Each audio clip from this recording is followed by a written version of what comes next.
जय हिंद, नमस्कार। मैं अंबर जैदी स्वागत करती हूँ आप सबका एक बार फिर से हमारे आज के कार्यक्रम में। और आप सब जानते हैं कि भारत और अमेरिका के बीच में ट्रेड टॉक्स चल रहे हैं और इस सब के बीच में जो हम कुछ दिन पहले ये खबर देख रहे थे कि प्रेसिडेंट ट्रम्प भारत नहीं आएंगे क्वाड समिट के लिए। अब इसके लिए खबरें ये आ रही हैं और ये हिंट दिया है यूएस एनवॉय ने कि प्रेसिडेंट ट्रम्प भारत आ सकते हैं क्वाड समिट के लिए और अगली राउंड ऑफ ट्रेड टॉक हो सकती है। तो ये सारी चीज़ें हो रही हैं, इस तरह की खबरें बीच में आ रही हैं कि किस तरह से प्रेज़िडेंट ट्रम्प के भारत आने के जो संकेत मिल रहे हैं, उससे जो भारत और रशिया के बीच में ऑयल को लेकर जो ये सब स्टार्ट हुआ था सैंक्शन, सेकेंडरी सैंक्शन भारत के ऊपर 50% टैरिफ और ये सब लगाया गया।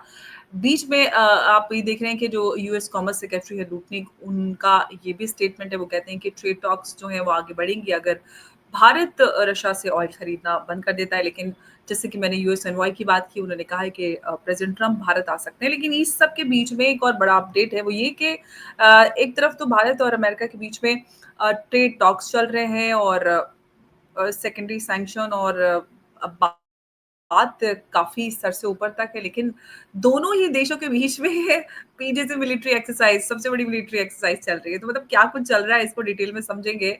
और साथ ही साथ पीयूष गोयल जी का भी अपडेट में यहाँ पर है कि उन्होंने ये संकेत दिया है कि नवंबर-दिसंबर तक ये जो यूएस और भारत के बीच में बायलैटरल ट्रेड डील है, ये फाइनल हो सकते हैं। इस तरह के संकेत मिल रहे हैं। यूएस एनवॉय की बात करें, उनके भी संकेत हैं कि अब जिस तरह से प्रेसिडेंट ट्रम्प भारत आ सकते हैं क्वाड के लिए, पहले तो ये लग रहा था कि ना ट्रम्प आएंगे और ना ही मोदी जी जाएंगे यूएसजे के लिए, लेकिन अब उम्मीदें जग रही हैं कि शायद प्रेसिडेंट ट्रम्प आएंगे तो आगे का जो राउंड ऑफ ट्रेड टॉक है वो हो सकता है। और अब देखिए ये भी साथ में खबर है कि एक तरफ मिलिट्री एक्सरसाइज हो रही है, दूसरी तरफ $4 बिलियन की डिफेंस डील हो रही है और दूसरी तरफ ट्रेड टॉक्स के चर्चे चल रहे हैं। तो भारत और अमेरिका के बीच में आखिर चल क्या रहा है? एक तरफ तो सैंक्शन पे सैंक्शन लग रहा है और लूटनिक और पीटर नवैरो जैसे लोग बयानबाजी भारत के विरोध में दे रहे हैं। दूसरी तरफ यूएस एनवॉय की तरफ से संकेत मिलता है कि प्रेसिडेंट ट्रम्प भारत आ सकते हैं और तभी जो अगला राउंड है ट्रेड टॉक का वो हो सकता है। तो दोनों ही चीज़ें इसको डिटेल में समझेंगे। आखिर ये जो कन्फ्यूजन है लगातार भारत और अमेरिका के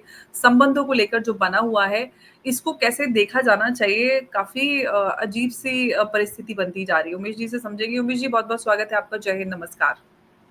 जय सिया राम अंबर जी। जय सिया राम। उमेश जी, जो कुछ भारत और अमेरिका के बीच में चल रहा है, ये काफ़ी विचित्र होता जा रहा है। एक तरफ तो सैंक्शन पे सैंक्शन लगा रहा है अमेरिका भारत के ऊपर, दूसरी तरफ लूटनिक हो, पीटर नवैरो हो और जितने भी इस तरह के लोग हैं, वो भारत के विरोध में खुलकर बयानबाजी कर रहे हैं। प्रेसिडेंट ट्रम्प भी पीछे नहीं है। अब थोड़ा-थोड़ा उन्होंने यू टर्न लेना शुरू कर दिया, भारत की तारीफ़ें कर रहे हैं ट्वीट-व्वीट खेल के।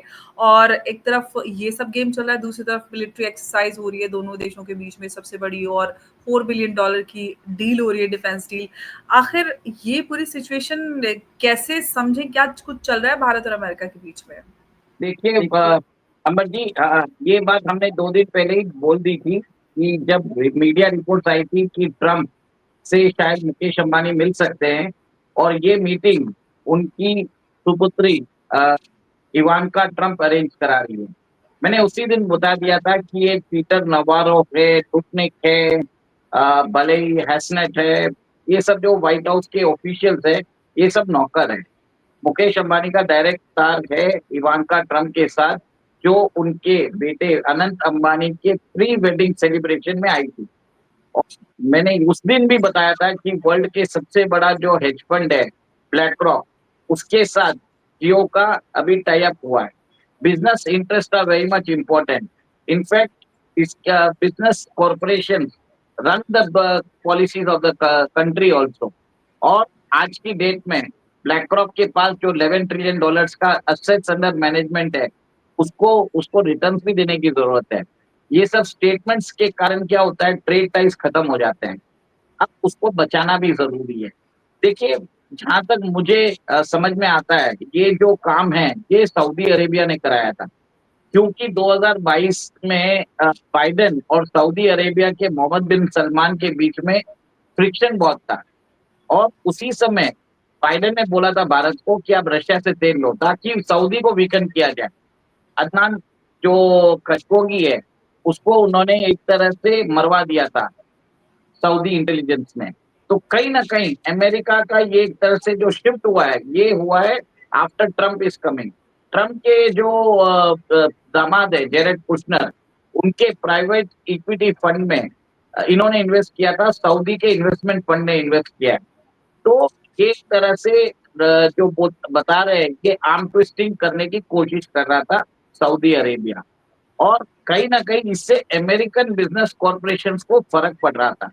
ट्रम्प बोल रहे थे मागा, make America great again, make India great again, ये बात हो रही थी। ऑन द कॉन्ट्ररी जो वो जो कर रहे थे वो सिर्फ अपना बिजनेस इंटरेस्ट देख रहे थे। तो अमेरिका में business corporation are very much powerful than the president of India और प्रेसिडेंट ऑफ अमेरिका ऑल्सो, ये चीज समझ लीजिए। अब वहां से बात चेंज हुई है, और सडनली आप देख रहे हैं कि भारत के साथ जो डिफेंस डील है $4 बिलियन की, उसके लिए ऑफिशियल्स इंडिया आ रहे हैं। ये डील भारत ने रद्द कर दी थी क्योंकि अमेरिका ने हमारे ऊपर सैंक्शंस लगाए थे, और एक तरह से रिश्तों को बचाना भी बहुत जरूरी है। मैंने हमेशा बोला है कि Bharat is the only country जिसके पास 7% ग्रोथ पॉसिबल हो रहा है, और हम हर साल हम $300 बिलियन हम ऐड कर रहे हैं। बाकी सब कंट्रीज में एक ग्रोथ रेट पॉसिबल नहीं है। 67% हमारी पॉपुलेशन 35 के नीचे है, डेमोग्राफिक डिविडेंड है। चाहे जितना भी अमेरिका बोल ले, एंटी इंडिया के एंटी इंडिया कमेंट्स दे दे, सबसे बड़ा जो अमेरिका का जो इम्पोर्ट है वो इंडिया का फाइनेस्ट ह्यूमन कैपिटल है। ये अमेरिका को भी मालूम है। उनके सीईओ कौन है, सत्या नडेला कौन है, सुंदर पिचई कौन है।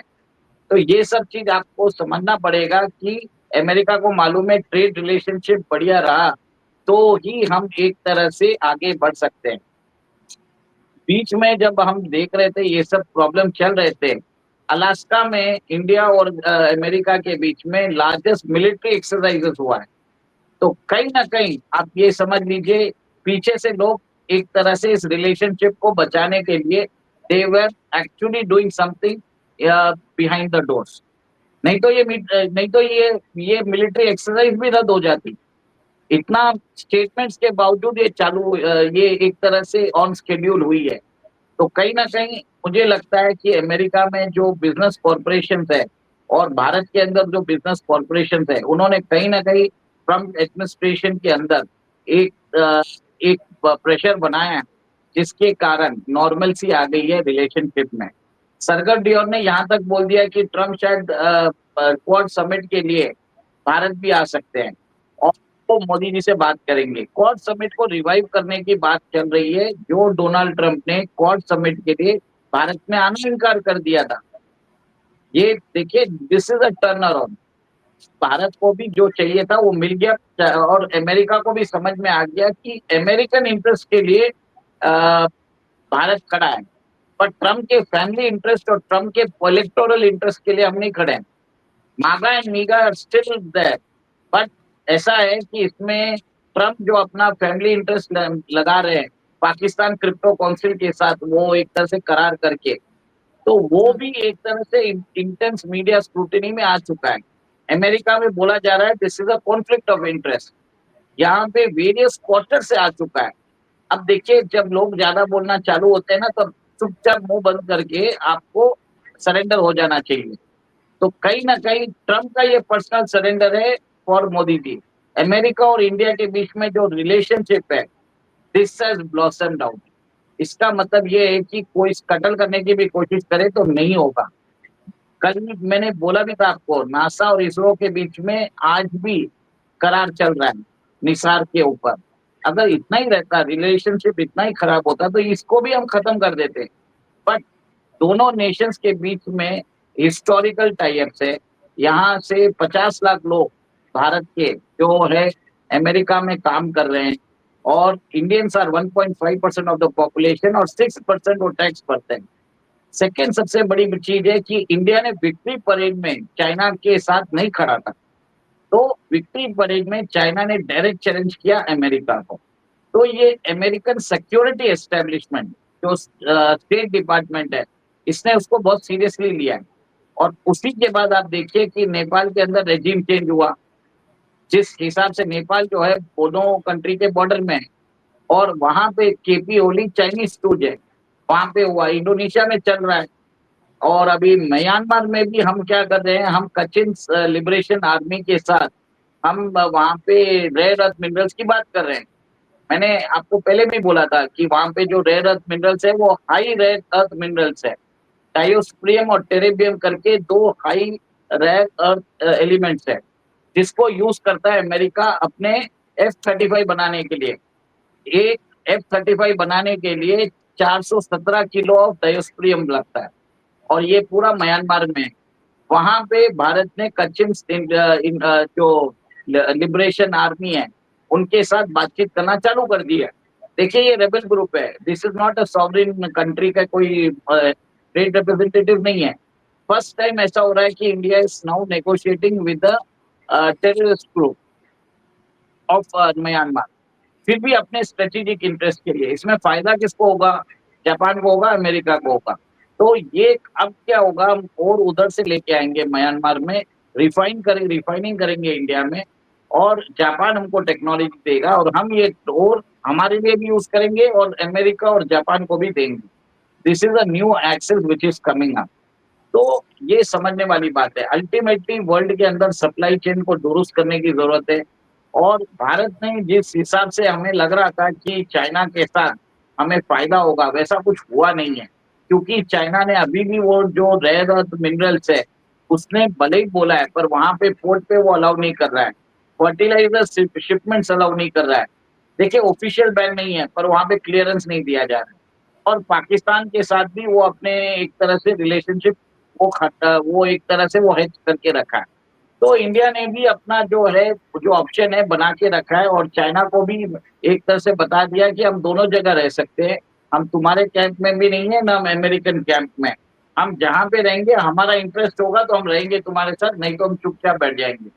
One more thing which is very much important, India was the only nation in the Quad, in the BRICS, जो डॉलराइजेशन को एक तरह से अपोज कर रहा था। उसने पब्लिकली बोला, देखिए साइलेंट डी डॉलराइजेशन हो रहा है, बट एक्टिवली नहीं कर रहा था। इसके बाद क्या हुआ, स्को समिट में हमने डॉलर बेचना चालू कर दिया। कल मॉरिशस के साथ हम लोकल करेंसी में ट्रेड कर रहे हैं। तो कहीं ना कहीं अमेरिका के अंदर समझ में आ गया कि एक sanctioned India is much greater threat than unsanctioned India. तो इसके लिए वो आ रहे हैं, और भारत के ऊपर शायद वो ट्रेड टॉक्स एक तरह से बढ़ सकती है, टैरिफ हटा सकते हैं। क्योंकि मुझे लगता है कि अमेरिकन को समझ में आ गया है कि it is not in the best interest, not in the best commercial interest to have a friction with India. This is what I feel. अच्छा, लेकिन ये बात तो है, लेकिन अभी तक जो अमेरिका की जो पाकिस्तान पॉलिसी है उसमें कोई ऐसा खास बदलाव देख नहीं रहे जैसा कि पहले था। अभी भी अमेरिका जो है पाकिस्तान को गोदी में बिठाए हुए है। तो आपको क्या लगता है कि जब तक अमेरिका की तरफ से ये सब बदलाव नहीं आएंगे, तब तक आपको लगता है कि भारत अमेरिका पे वापस उस तरह से भरोसा कर पाएगा? देखिए भारत रशियन ऑयल खरीदेगा, ये अमेरिका को समझा दिया जाएगा। वो बोलेगा कि आप पाकिस्तान को एक तरह से आप उनको मिलियंस ऑफ डॉलर्स आप उनको एड में देते हो, तो वो आप अपने इंटरेस्ट के लिए कर रहे हो। तो हम अपने इंटरेस्ट के लिए आपके साथ भी ट्रेड करेंगे, पर रशिया और चाइना के साथ भी रिलेशनशिप रखेंगे। अब इंडिया बोल रहा है कि जिस चाइना को आप अपना एडवर्सरी मानते हो, उसके अंदर आप देखिए आपकी कंपनीज ने $10 ट्रिलियन का इन्वेस्टमेंट किया है, एफडीआई इन्वेस्टमेंट किया है। ठीक है, तो आप कर सकते हो, तो ये पॉलिसी हमारे पास भी है। मतलब ये एक चीज है कि आप जो करोगे हम भी वही करेंगे। It is a partnership, it is not a dictation. Pakistan को एक तरह से अपने आप को बेच चुका है। वो तो अभी अमेरिकन स्लेव बन चुका है। तो आप वो उसका पाकिस्तान का हम कुछ बोल ही नहीं सकते, क्योंकि अगर कोई सामने से आके ट्रम्प को खुदाए पाकिस्तान बोलेगा तो क्या करेगा ट्रम्प? ट्रम्प तो बोलेगा ठीक है भाई, मुझे क्या चाहिए। तो ट्रम्प का ईगो मसाजिंग जो कर रहा है वो पाकिस्तान कर रहा है। India is speaking for the interest of American people. इसमें फायदा अमेरिका का है। ये बात उधर के सारे जो डिपार्टमेंट ऑफ डिफेंस है, स्टेट डिपार्टमेंट है, भले ही उनकी अटलांटिक काउंसिल है, वहां पे ट्रेड रिप्रेजेंटेटिव है, everybody started saying the same thing. Second, India के अंदर भी अमेरिकन कंपनीज ने बहुत ज्यादा इन्वेस्टमेंट करके रखा है। वहां की मिलिट्री इंडस्ट्रियल कॉम्प्लेक्स जो है, लॉकहीड मार्टिन है, बोइंग है, they have made substantial investments in India. BlackRock ने इन्वेस्टमेंट करके रखा है जियो के साथ। So that is what I am trying to say Amber ji, it is the corporate interest which shapes the relationship. ये जो ट्रम्प अपना जो अलग से उन्होंने एक पैरेलल मनी लॉन्ड्रिंग सिस्टम कर लिया है पाकिस्तान के साथ मिलके, तो it is going to ultimately benefit only Donald Trump. अभी आपको बताता हूँ, उनकी जो कंपनी है वर्ल्ड लिबर्टी फाइनेंशियल, वो अभी स्टॉक मार्केट में लिस्ट हुई है। उनकी एक और एक कंपनी है अमेरिकन बिटकॉइन, वो भी नैस्डैक में ट्रेड होने लग गई है, जिसके कारण उनकी जो पर्सनल वेल्थ है $2 बिलियन से $7.7 बिलियन पहुंच चुकी है। ये ऑफिशियली हुआ है, अनऑफिशियली कितना पैसा आया हमको नहीं मालूम। बिल्कुल, बिल्कुल, ये तो ऑफ़िशियल आँकड़े हमने पिछली जो डिस्कशन किया था उसमें ये सारी चीज़ें शामिल भी की थी कि किस तरह से उनको फ़ायदा हुआ है और ये सारा कुछ। जी। बस यही बता रहा हूँ कि अब रियलाइजेशन आ गया है अमेरिकन एडमिनिस्ट्रेशन में कि क्वाड को बनाए रखना जरूरी है। India is the one of the important force, it is an acceptance. America ने एक तरह से एक्सेप्ट कर लिया है, India is a pole in the Indian Ocean region, और India can only counter China, and India can only maintain the balance. ये एक तरह से अमेरिकन को समझ में आ गया है। अब तो भारत ये भारत की एक डिप्लोमैटिक जीत के रूप में, बड़ी जीत के रूप में देखा जाना चाहिए इनफैक्ट, क्योंकि जिस तरह से डेफिनेटली अमेरिका बड़ी को। डेफिनेटली बड़ी जीत है, पर मैं अभी भी एक तरह से स्टेटमेंट्स में नहीं जाऊंगा। Late us see what will be the deal in the free trade agreement में। जो बायलैटरल ट्रेड अग्रीमेंट हो रहा है उसमें क्या डील हो रही है, क्या टर्म्स एंड कंडीशंस है।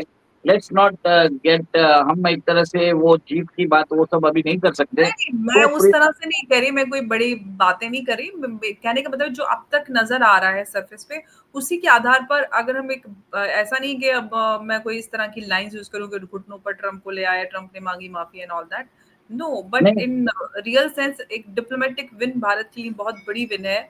और जिस तरह से अमेरिका की हेजेमनी चैलेंज की है और किसी भी डरावे और धमकावे में भारत नहीं आया, तो ये अपने आप में बहुत बड़ी जीत है।